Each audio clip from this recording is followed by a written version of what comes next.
ETL, définition et fonctionnement. Comprendre le concept de l'ETL est essentiel pour tous les spécialistes de la donnée.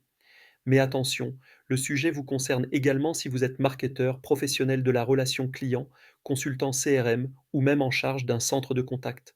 Car les méthodes d'extraction, de transformation et de chargement des données sont désormais omniprésentes dans tous les processus liés technologie marketing. Mais pas de panique, nos consultants vous résument ce que vous devez savoir sur l'ETL sans trop rentrer dans la technique, promis. Tout d'abord, que veut dire ETL? L'acronyme ETL signifie Extract Treat Load. Certains préfèrent dire Extract Transform Load, c'est-à-dire qu'on remplace le mot treat par transform, ce qui revient à peu près à la même chose. Il s'agit d'une méthode d'intégration de la donnée qui consiste à transférer des données d'un endroit à un autre. Durant ce processus d'ETL, les données proviennent de différentes origines.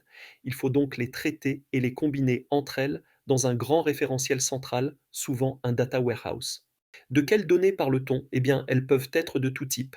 Dans le cadre de cette vidéo, nous parlons surtout de la donnée client, l'intérêt étant de comprendre cette donnée afin de pouvoir l'exploiter au mieux dans le marketing de l'entreprise pour laquelle vous travaillez. Quelle est la traduction de Extract Treat Load? Littéralement, Extract Treat Load se traduit en français par extraire, transformer et charger, ou extraction, transformation et chargement.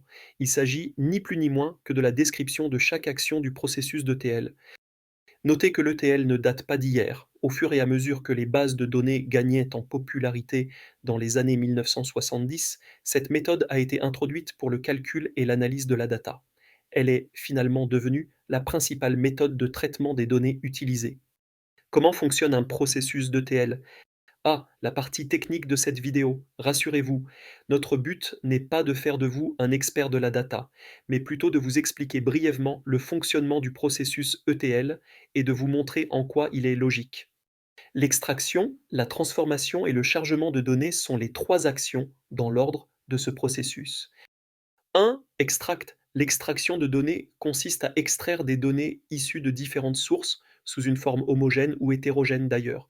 2. Treat. C'est la phase de traitement de la donnée qui inclut plusieurs méthodes de transformation des données, nettoyage, agrégation, déduplication, etc., afin de les rendre plus faciles à stocker, catégoriser et analyser. 3. Load. L'étape du chargement des données représente l'insertion des données dans le référentiel cible final. Il peut s'agir par exemple d'un magasin de données, d'un entrepôt de données ou encore d'une Customer Data Platform dans le cas de données clients. Toutes ces actions servent donc à transformer des données brutes en informations exploitables par des utilisateurs humains via des tableurs ou des outils de business intelligence. Et si vous voulez un outil capable de vous fournir des données clients déjà unifiées et immédiatement exploitables par vos équipes, la Customer Data Platform, CDP, va vous intéresser.